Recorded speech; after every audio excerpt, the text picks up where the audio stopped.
Thank you, Mr. Speaker. I would like to begin by acknowledging we're on the traditional territory of the Algonquin people and express gratitude to them for their generosity and patience. Miigwech. I also want to thank the Honourable Member for Sackville, Preston, Chestercook for sharing his time with me and acknowledge that this shows a spirit of respect towards opposition benches from the current Liberal Party.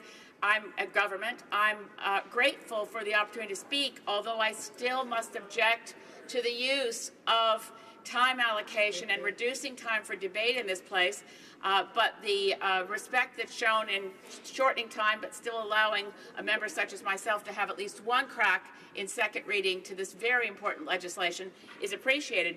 It's particularly appreciated when I stand to speak with shared time from a Liberal member and have the intention of attacking their legislation, which I've done recently with shared time. Today is a different occasion, because I think Bill C-68, to repair the damage done to the Fisheries Act under former budget implementation, omnibus budget implementation, Bill C-38, in spring of 2012, as the Honourable Member from Sackville, Preston, Chestercook was just referencing, this bill goes a long way, in fact, completely repairs. Within the ambit of what the Minister of Fisheries can do, this repairs the damage that was done by Omnibus Budget Bill C-38 in relation to the Fisheries Act. And I want to speak to that and the one aspect where it doesn't fully repair the damage. So this piece of legislation is definitely historic legislation. The Fisheries Act was brought in under Sir John A. Macdonald. Canada has had a Fisheries Act for 150 years. And that act, which traditionally dealt with what's constitutionally enshrined as federal jurisdiction over fish, some people may wonder where the environment landed in the Constitution of Canada, the British North America Act. Where was the environment? Well, the fish are federal, the water's provincial, if it's freshwater, and it's federal if it's ocean water. So there's always been a mixed jurisdiction over the environment. But over fish, there's been no question. Fish are federal. And in the early 1980s, this act received a really significant improvement, which was to recognize that fish move around and you can't protect fish without protecting their habitat. So the Fisheries Act was modernized with a real degree of environmental protection. It had always been a strong piece of environmental legislation because if you protect fish, you tend to protect everything around them. But in this case, the Fisheries Act was improved in the early 80s by a former Minister of Fisheries, who by accident of history happens to be the father of the current Minister of Fisheries. So it was the Right Honourable Romeo LeBlanc. We use the term Right Honourable because he went on to be our Governor General, who amended the Fisheries Act in the 1980s to include protection of fish habitat, requiring a permit from a federal Minister of Fisheries if that habitat was either temporarily or permanently harmed or damaged. Now, this piece of legislation is the significant pillar upon which much of Canada's environmental regulation rested. And what happened in Bill C-38 in spring of 2012 was a travesty that remains in the annals of parliamentary history, the single worst offense against environmental legislation and environmental protection by any government ever. And it was followed up with a second omnibus budget bill in fall of 2012 called C-45, which took an axe to the Navigable Waters Protection Act. C-38 in the spring repealed the Environmental Assessment Act and replaced it with a bogus act, which I will return to discuss. C-38 also repealed the Kyoto Implementation Act, repealed the National Roundtable on Environment and Economy, gutted the Fisheries Act. So rather than go on about that, the Honourable Member just speaking referenced the changes that were made. I can tell you some of the changes that were made, and I was so pleased to see them repealed. You open your copy of C-38, and one of the first things you see, in fact the first thing, is Section 1, Sub 1, the definitions commercial, indigenous, and recreational in subsection 2.1 of the Fisheries Act are repealed. I can tell you, this isn't a scientific thing. This is what C-38 did to our Fisheries Act. Fish were no longer fish. They were only fish if they were commercial, indigenous, or recreational. That language came straight from a brief from industry. Didn't come from civil servants within the Department of Fisheries and Oceans. It came from the Canadian Electricity Association. So that's repealed. We've got, this bill brings back protections for habitat. This bill goes back to looking at some of the foundational pieces of how the Fisheries Act is supposed to work, and then it goes farther. I have to say, Mr. Speaker, I was really surprised and pleased to find that the bill, for the first time ever, the Fisheries Act will now prohibit the taking into captivity of whales. That was a very nice surprise. It's section 23.1.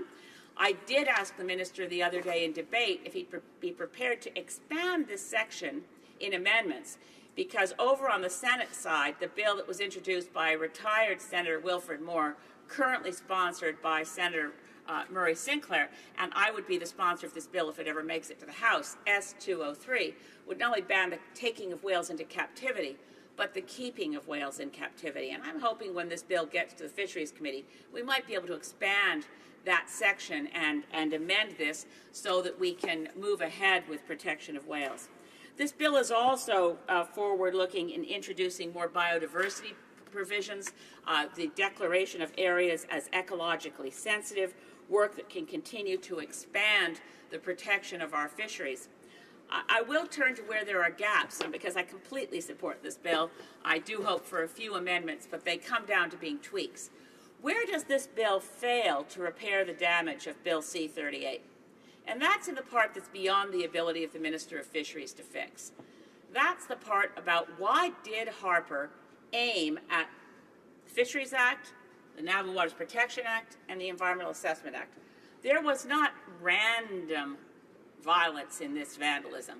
This was quite focused, and it was focused on destroying the environmental assessment process so that we would no longer be reviewing 4,000 projects a year. Now, of those 4,000 projects a year that were reviewed under our former Canadian Environmental Assessment Act, most of them, like 95% of them, were reviewed through screenings that were paper exercises, did not engage hearings, and so forth.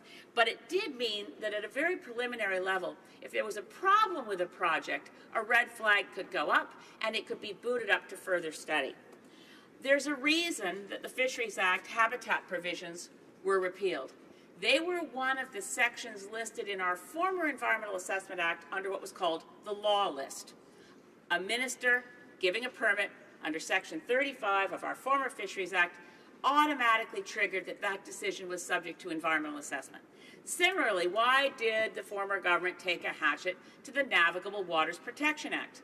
Like the Fisheries Act, an act we've had around for a long time, since 1881.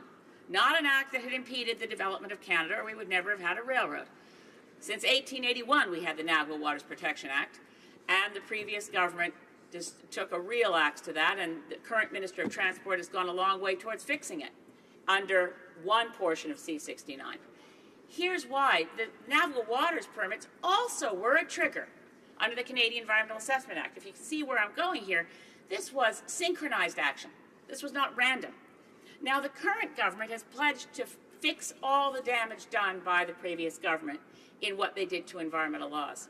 And where the failure to fix things is evident is in what's called the impact assessment legislation, Bill C-69, which has abandoned the concept of law list altogether, abandoned the concept of having permits required and environmental assessment required whenever federal money is engaged. In other words, the Harper imprint of going from 4,000 projects reviewed a year to a couple dozen will remain the law of the land without significant improvements to C-69. Particularly, decisions the Minister of Fisheries make should be subject to an EA, just as decisions of the Minister of Transport should be subject. In my last minute, Mr. Speaker, I want to turn our attention to something I hope the Minister of Fisheries will take up next, because really, he's doing a great job. I hope he'll take up looking at open pen salmon aquaculture. It must end. It is a threat to our wild salmon fishery on the Pacific coast. It's a threat to such a depleted Atlantic salmon wild stocks on Atlantic coast where I'm originally from. There is no Atlantic salmon fishery because it's been destroyed, but there still are Atlantic salmon. They could restore themselves if they didn't have to compete with the escapement of Atlantic salmon from fish farms in Atlantic Canada and the destruction of habitat of those farms, while on the west coast, these are not even indigenous species that are escaping and threatening our wild salmon. So let's close down open pen fisheries. Let's give aquaculture to the Minister of Agriculture and have fish in swimming pools on land, and let's let the Minister of Fisheries protect our coastal ecosystems. Thank you, Mr. Speaker. Questions and comments. The honourable member for Yukon. Thank you, Mr. Speaker, and I have a great deal of respect for this member on both her excellent knowledge in the environment and also on process. And she started out talking about process and time allocation. And I'd just like to ask her, because of her expertise in that area, a solution. As you know, we're sent to Parliament to accomplish. There's so much has to be done in a year.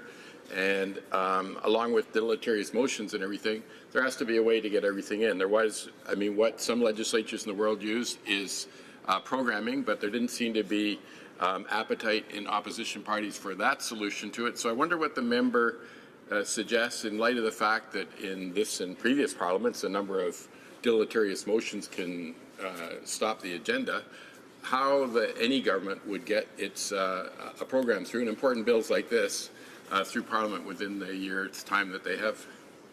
The honourable member for Saanich Gulf Islands. Thank you, Mr. Speaker, and thank the honourable member from the Yukon for a very useful question, because I would love to see us fix the problem. I did talk to colleagues of mine in the Parliament of Westminster. There's one Green Party member there, Carolyn Lucas, leader of the Greens of UK and Wales, and she said, don't go for that programming thing because it really does fast-track bills without enough time for debate. What I think we should do is open up the process here. The question of whether we can get a bill through, whether the honourable leader of the government in the House, the whip, they get frustrated and say we're going to have to bring in time allocation because we're not going to get this through. And I think what's happening is the secretiveness of the meeting of House leaders and whips. They're trying to figure out how do we schedule something. If those meetings were open, imagine if I could go to them. Imagine if any member could go. And they could say, well, our side isn't even being reasonable here. We ought to be able to provide a list of how many speakers we have on that bill. Another very helpful thing would be if we followed the rules that we still have, Mr. Speaker, but which are now viewed as no longer in effect. If no member was allowed to give a speech that was a written speech, if you had to come here and give a speech on what you know about the bill without notes, I think you wouldn't find so many people at the last minute willing to stand up and give a speech on the matter before this place, and we might find we could move along more expeditiously with, as they do in the Parliament of Westminster, only people speaking who are intimately knowledgeable with the question at hand. Questions and comments. The honourable member for Cowichan, Malahat, Langford. Thank you, Mr. Speaker, and I thank my neighbour from Saanich Gulf Islands for her speech. As she knows, my riding is home to the iconic Cowichan River, which is a designated heritage river in British Columbia and home to salmon habitat.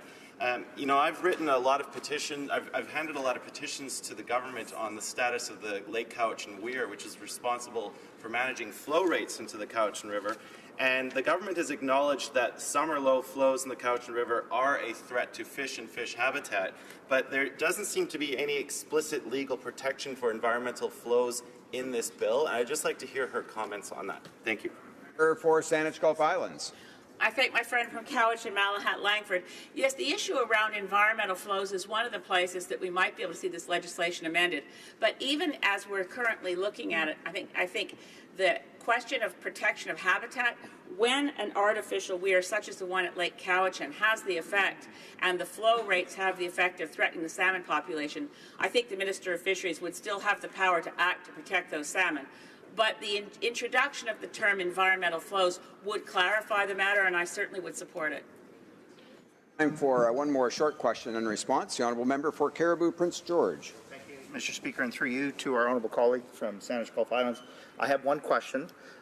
Does the honourable colleague have any evidence where the harmful cuts, and that's the words that are being put forth, the cuts that were made in 22 or the changes that were made in 2012 to the Fisheries Act made by the previous government had any evidence where there was harmful destruction of fish and fish habitat? Honourable member for Saanich Gulf Islands. First, this is my first opportunity to address the honourable member from Caribou, Prince George, since he returned from an illness, and I'm so happy to see him back on the floor of the House. Now, I can give you many examples from just my own riding. We had clam beds on Salt Spring Island that were being over-harvested. Habitat was not being protected. And when residents of my community contacted Fisheries and Oceans, they said, we can't get there and do anything about it, and besides, we can't protect that habitat anymore. We had every single fisheries officer within the Department of Fisheries and Oceans was also given a pink slip, so they didn't have the capacity to go out and help. I did hear from some of my halibut fishing constituents that they were having trouble with habitat issues. It was widespread and quite disastrous. So we need to bring back the law and the individual officers who enforce the law.